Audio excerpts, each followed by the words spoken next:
I don't know.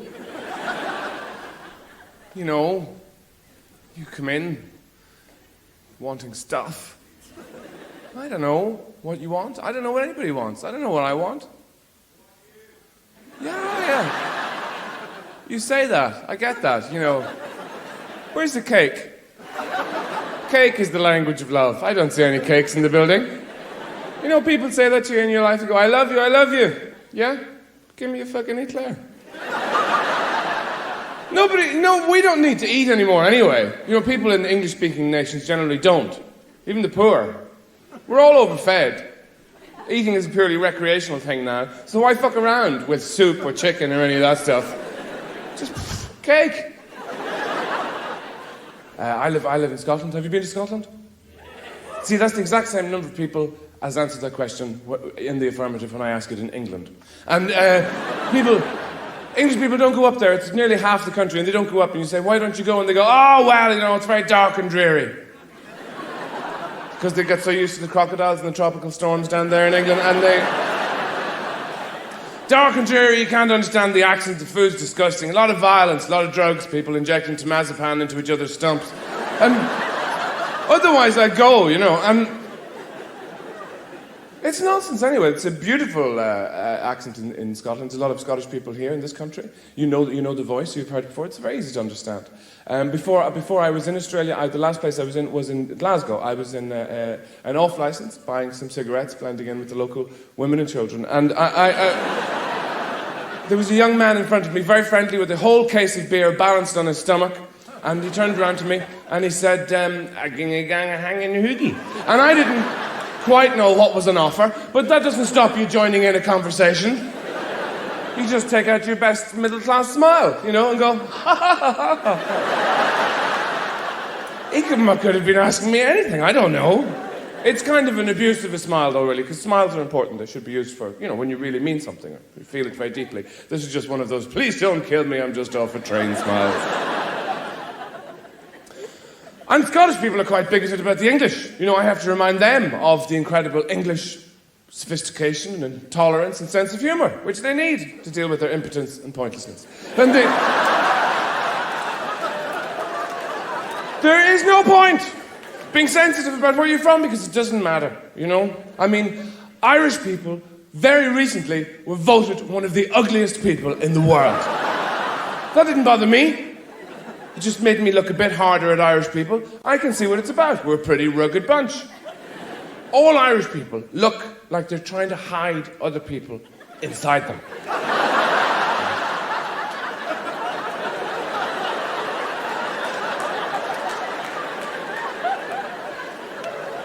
Even newborn babies have that look.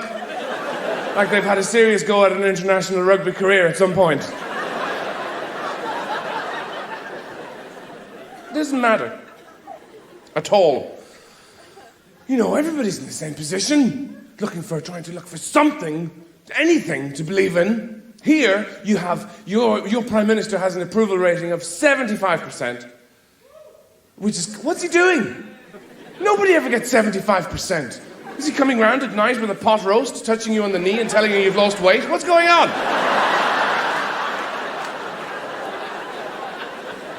This is madness. Nobody gets 75%. Not even when you're madly in love with somebody and you're both fucking each other's brains out, do you give each other 75%? You've got to hold a bit back, keep the other person guessing, you know. Keep it at a steady 40. And since I've been here, you know, there's a lot of talk in Sydney and a couple of other places about the whole biking problem, which is, as far as I'm concerned, kind of a problem about language. Now, most people, obviously, on their motorcycles, it's a very good place to be on a motorcycle, a great country to see, you know, from a bike going, look, there's, oh, never mind.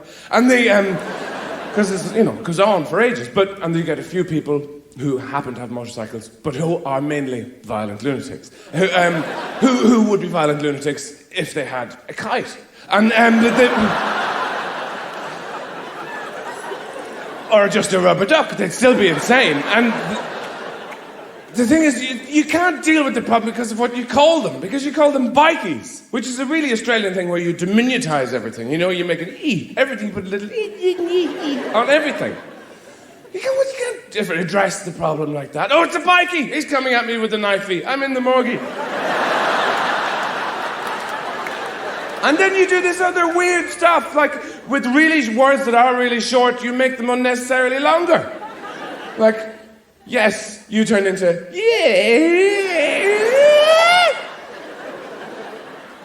Or nah. Which are the exact same sounds you get if you put something up, or indeed take it out of a cat.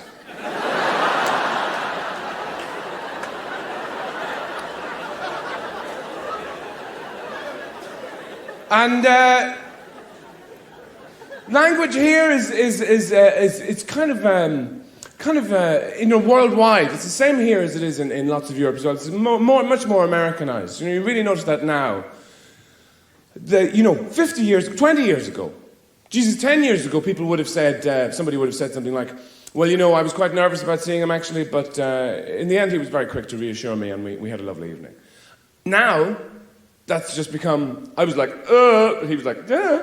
And something's lost there. No, I don't know why I'm talking about that. But anyway, yes, you see, the thing is, it doesn't matter where you're from. They're talking about the recession here, they've just begun that. And it's a very boring subject, but you have no idea how boring it is. Because it's only just started here. For months, they sort of went, oh, recession. It's a little, don't have that other slice of cake just yet. But that's been going on in Europe for months and months and months. People, and everybody ignored it because it started out, they're going, there seems to be a bit of a recession. There's a bit slight, Anyway, next news, there was a dog that got sick on somebody and all that stuff. And then the next day, they come out and they go, actually, it's quite bad. It's great. Fuck it. And then the next day it was just, nobody watches the news now because all the newsreaders are in rags when you turn it on going, oh! A baby sold its eyes to pay for its teeth. Oh! It's too fucking depressing. People don't read the newspapers anymore. They just run home and beat the televisions with them. I don't know why I'm doing this. I'm just prepared, I don't